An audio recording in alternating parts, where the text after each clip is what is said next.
आज हम मैट्रिक्स में आगे पढ़ेंगे elementary operation transformation of a matrix. तो पढ़ेंगे हम एलिमेंट्री ऑपरेशन होता क्या है।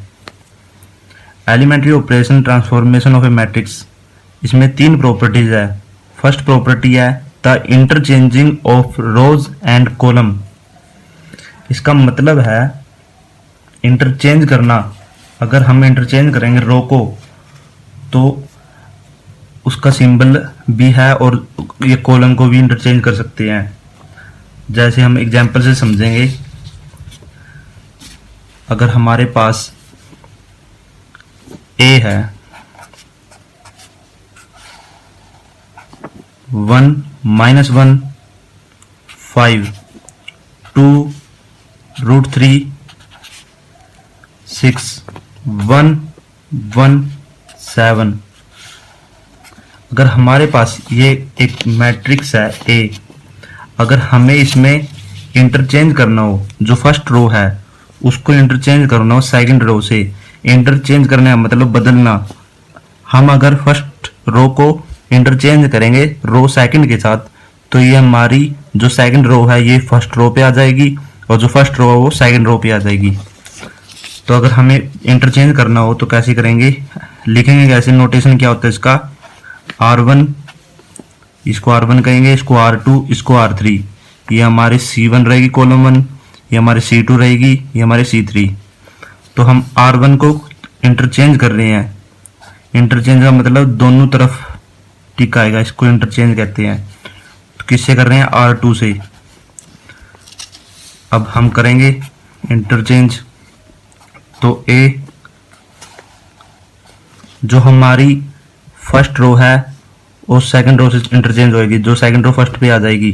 तो सेकंड रो को लिखेंगे -1 √3 1 और जो फर्स्ट पे है वो सेकंड पे आ जाएगी। फर्स्ट 1 2 1 और थर्ड 1 ऐसे ही रहेगी। इसको कहते हैं हम इंटरचेंज करना।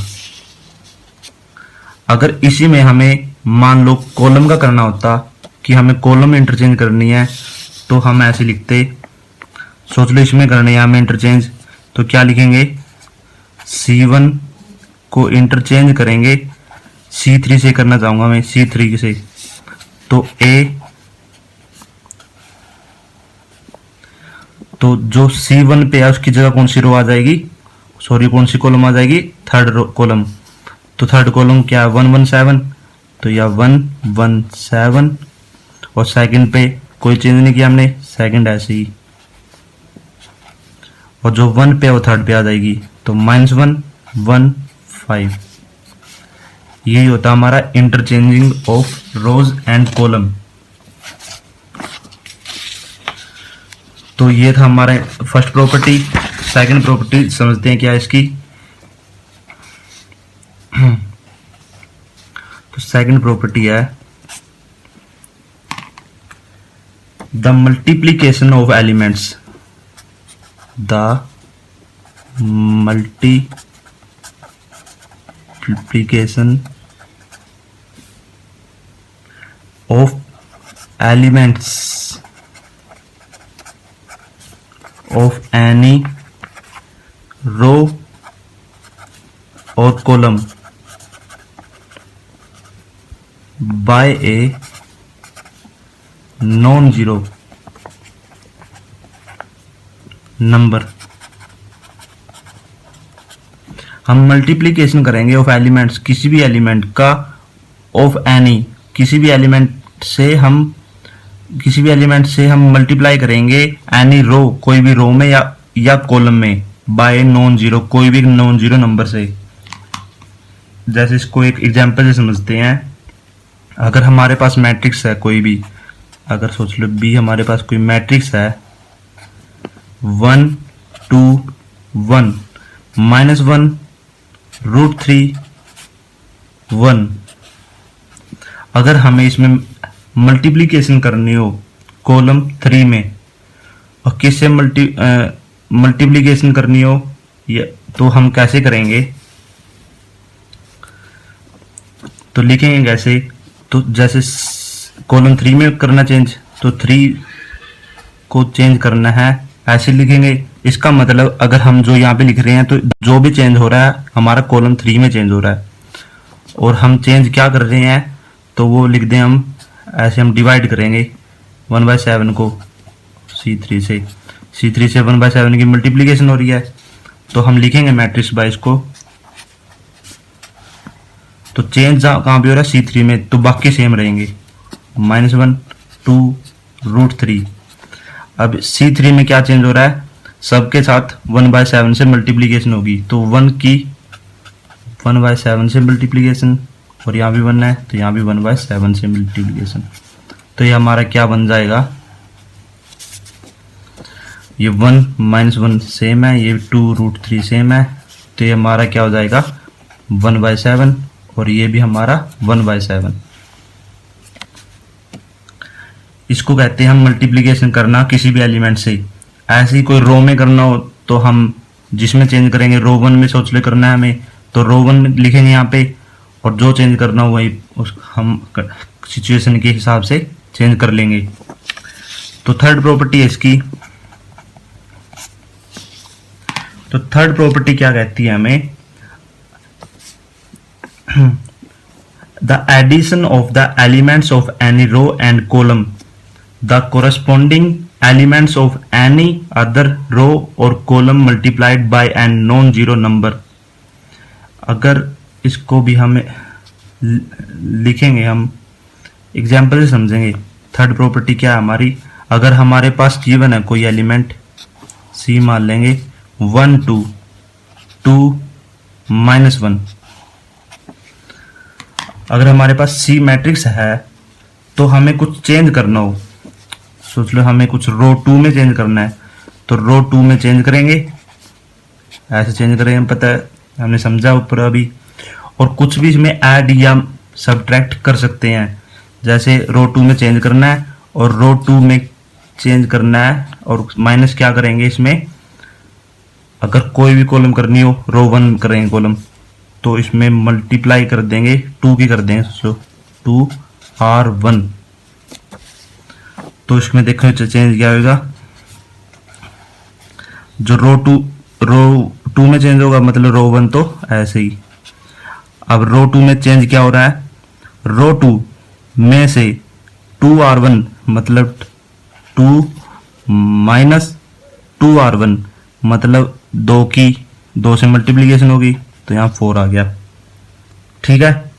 और ऐसे ही यहाँ पे -1 है और -2R1 मतलब ये हमारा, जैसे यहाँ पे 2 है R2 है, R2 में -2R1 करना है, यहाँ पे 2R1, तो ऊपर 1 है तो 1 की 2 से मल्टीप्लिकेशन होगी तो यहाँ पे 2 आएगा।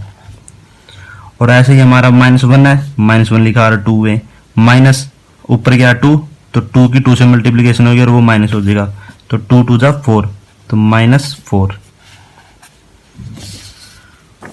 लिखेंगे कैसे अब इसको, सोल्व 1 ये कितना हो जाएगा, 2 में से 2 गया 0, ऊपर 2 है, ये हमारा -5, ठीक है।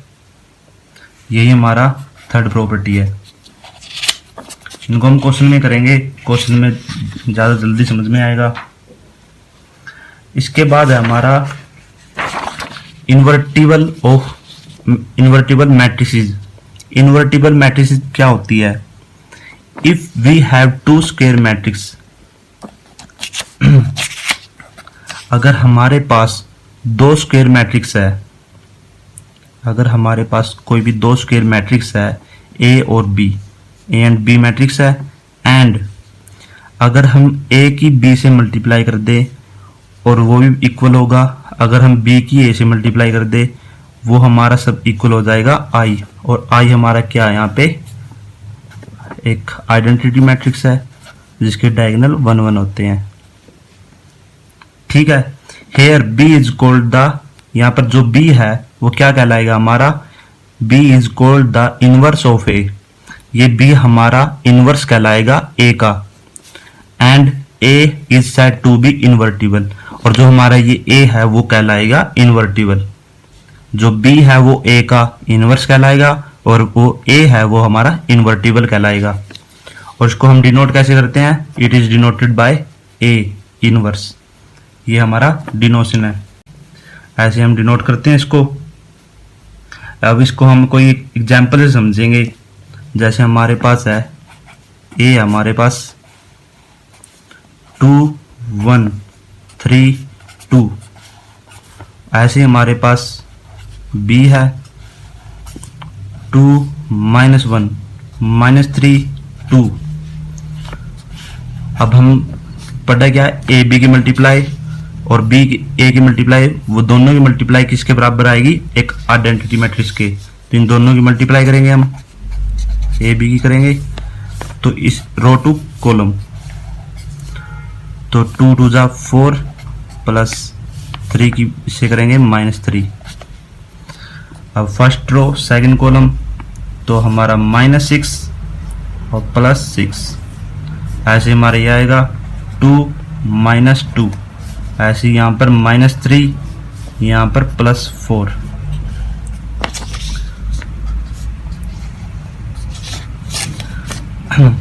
अब हम इसको सोल्व करेंगे, यहाँ 1 हो गया, 0 हो गया, 0 1, ये हमारा आइडेंटिटी मैट्रिक्स आ रहा है। ऐसे ही ऑल्सो अगर हम बी ए की भी मल्टीप्लाई करेंगे, वो भी हमारा आई ही आएगा। सो ए बी की मल्टीप्लाई और बी ए की मल्टीप्लाई हमारी आई आ रही है, तो ये हमारा यहाँ पर कहलाएगा B is the inverse of A. जैसे हमने पढ़ा था ऊपर, बी हमारा यहाँ पर इनवर्स है, यहाँ पर हमारा बी इनवर्स है क्योंकि हम इस ए से मल्टीप्लाई कर रहे हैं, हमारा आई आ रहा है, इसलिए हम बी को इनवर्स कहेंगे ए का। और हमें पता है, अगर हम दूसरी वर्डों में कहें तो b is equal to A inverse है। यहाँ पर ए इनवर्स क्या हमारा, A is the inverse of b, ये हमने पढ़ा था ऊपर। ये हमारी होती है इन्वर्टिबल मैट्रिसेस, इसके हम क्वेश्चन करेंगे, क्वेश्चन में और जल्दी समझ में आएगा। इसके बाद आती है हमारी inverse of a matrix by elementary operation. Inverse निकालना है अब हमें किसके द्वारा, किसकी हेल्प से, एलिमेंट्री ऑपरेशन से। तो इसको हम समझेंगे if we are using row operation. अगर हम रो ऑपरेशन करते हैं, हमारे पास दो ऑपरेशन होते हैं, या तो रो ऑपरेशन होता है या कॉलम। अगर हम रो ऑपरेशन का यूज करेंगे तो हम ये साइन यूज करेंगे, ये मेथड यूज करेंगे, ए इज इक्वल टू आई ए। यहाँ पर ए हमें गिवन होगा, इक्वल हमें आई जो हमारी आइडेंटिटी मैट्रिक्स होगी वो हमारी मल्टीप्लीकेशन होगी आई के, ए के साथ। यहाँ पर आई हमारी आगे रहेगी हमारी रो ऑपरेशन में। ऐसे ही हमारा